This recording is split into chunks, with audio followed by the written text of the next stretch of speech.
دماغ خور امباک سے ہوشیار رہیں۔ ستونت کور لاہور میں گزشتہ روز نیلاگیریا انفیکشن کے باعث ایک شخص کی موت کے واقعہ پر معلوماتی تحریر۔ یہ تصاویر نیگلیریا فیلورائی نامی ایک امباک کی مائکروسکوپک تصاویر ہیں جو تازہ پانی میں پایا جاتا ہے۔ فائلم سے تعلق رکھنے والے اس کخلو جاندار کا سائز 8 تا 15 مائکرومیٹر تک ہوتا ہے۔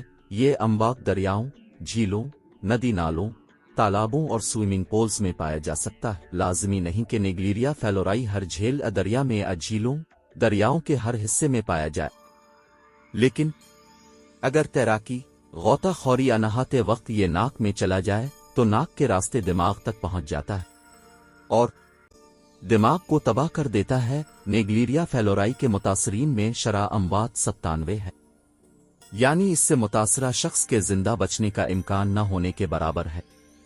یہ جاندار ایک انسان سے دوسرے انسان کو منتقل نہیں ہو سکتا۔ 20 ڈگری سینٹی گریڈ سے کم درجہ حرارت کے حامل پانی میں یہ امباک زندہ نہیں رہ پاتا، چنانچہ ٹھنڈی جھیلوں اور برفانی علاقوں کے پانی میں یہ نہیں ملتا۔ اگر کوئی شخص اسے غلطی سے نگل لے یا منہ کے راستے جسم میں چلا جائے تو یہ انفیکشن کا باعث نہیں بنے گا، تاہم ناک کے راستے اس کا جسم میں داخل ہونا جان لیوا ثابت ہو سکتا ہے۔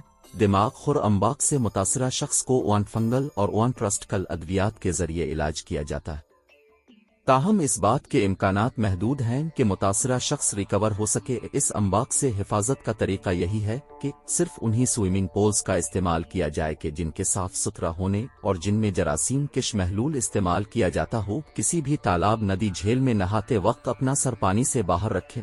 غوطہ لگاتے وقت اپنے ناک کے بند ہونے کو یقینی بنائیں۔